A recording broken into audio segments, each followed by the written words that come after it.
How does the government create insecurity in people? What are some of the ways that they, kind of enforce this social war? Sure. Okay, so I mean, this raises a question not just of insecurity, but in a sense of security, right?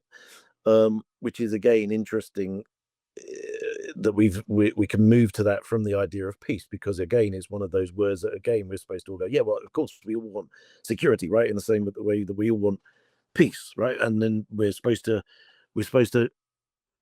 absolutely not challenge any of these ideas. Um, and so at the heart of the pacification book is an argument that I've been making for some time in different books and articles, and in a security abolition manifesto that I wrote with some colleagues and comrades, friends, um, which is an argument not only about security, but it's an argument against security, right?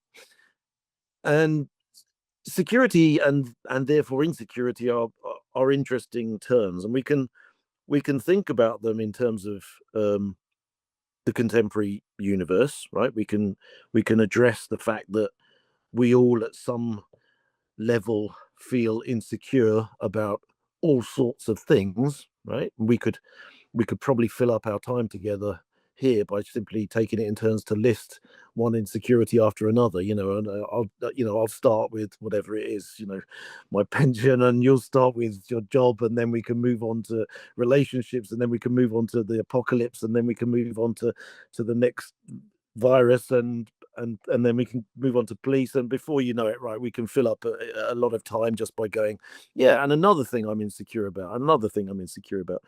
And of course, you know some of these some of these insecurity, well, it's I mean, it's quite clear that many of these insecurities are what should we call them, artificial, right? Absolutely.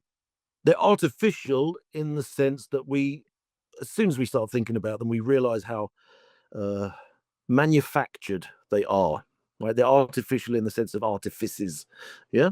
Hmm. Because we know, right, that we're encouraged to buy all sorts of things based on one insecurity after another.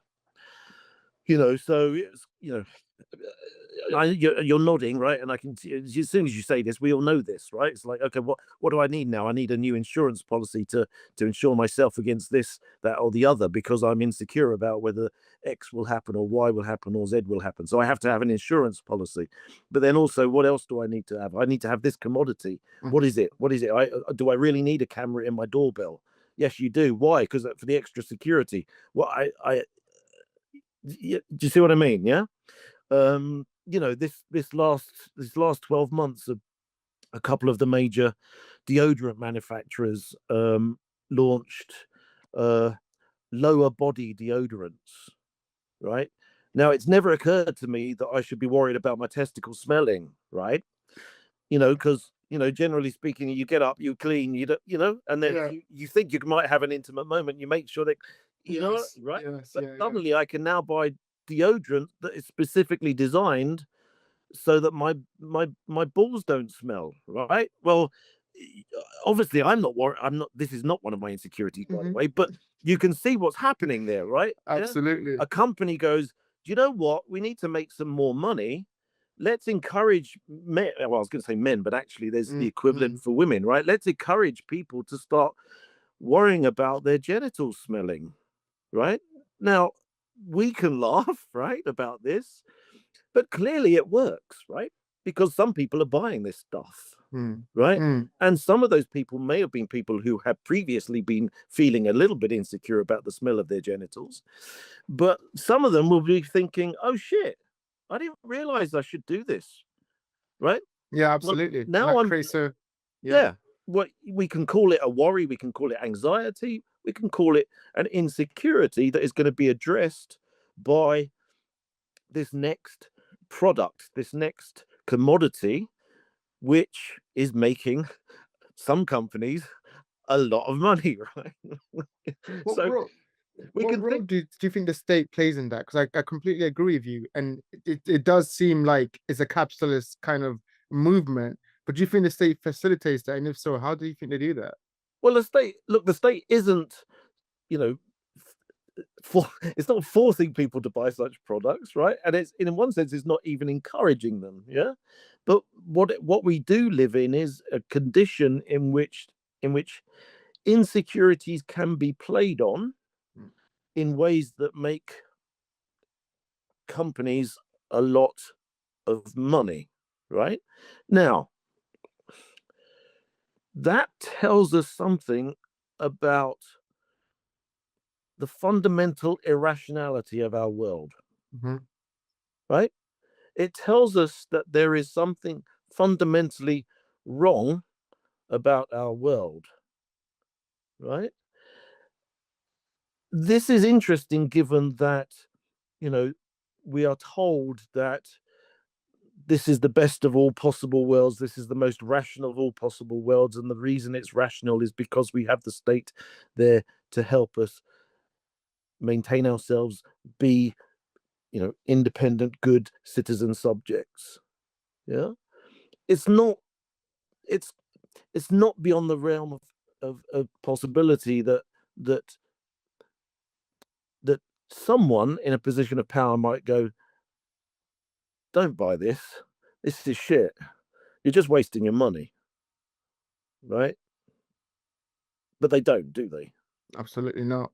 No. Absolutely not. Especially if the benefit from it in some ways. And I think that's kind of I think you're completely right. There's a sense feeling there is something like wrong with our world and the way it's structured. And I think it's being felt right now even more in my generation, which is why I'm so interested in this topic, Yeah. right?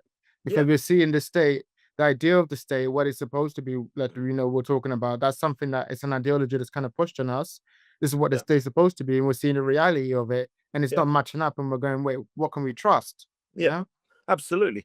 And like you say, there are important generational issues here. There are also, of course, important class issues and race issues and gender issues, right? So, we can talk about insecurities in the most abstract sense, but we also have to recognize that different insecurities hit different people in all sorts of different ways, Mhm. depending on those social characteristics. Absolutely. But yeah, you're right. I mean, the generational one is huge, right? If you think about the insecurities that are generated by social media, by people being on social media, right?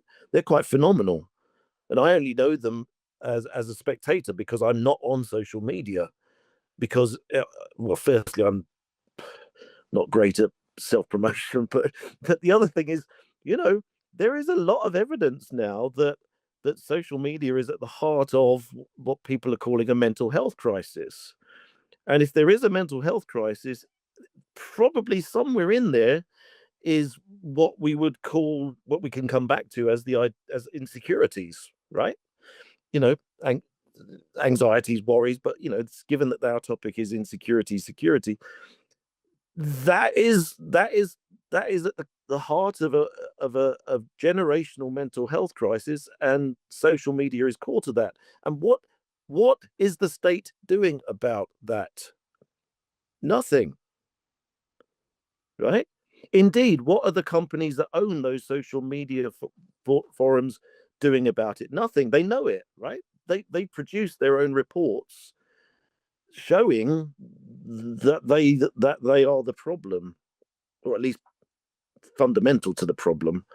Nothing, right? So we have a world in which the state and capital are overseeing a huge generational mental health crisis about which neither state nor capital seem willing to do anything. Mhm. Let's creep up on that question because I think But on the so I just want to come back, right? But all of this, see, now there's a problem, right? Because in a sense, all of this leads some people to say, so what we really need is more security, right? What we really need is more security measures, better security, right? More human security, right? And that's where I don't go, because the problem is that then lends itself to what I call the security industry, right? Yeah, it just lends itself to either security measures passed by the state when those insecurities are political, or yet more commodities produced by capital when those securities are the insecurities are supposedly more whatever social or based on the individual lifestyles and the like, right?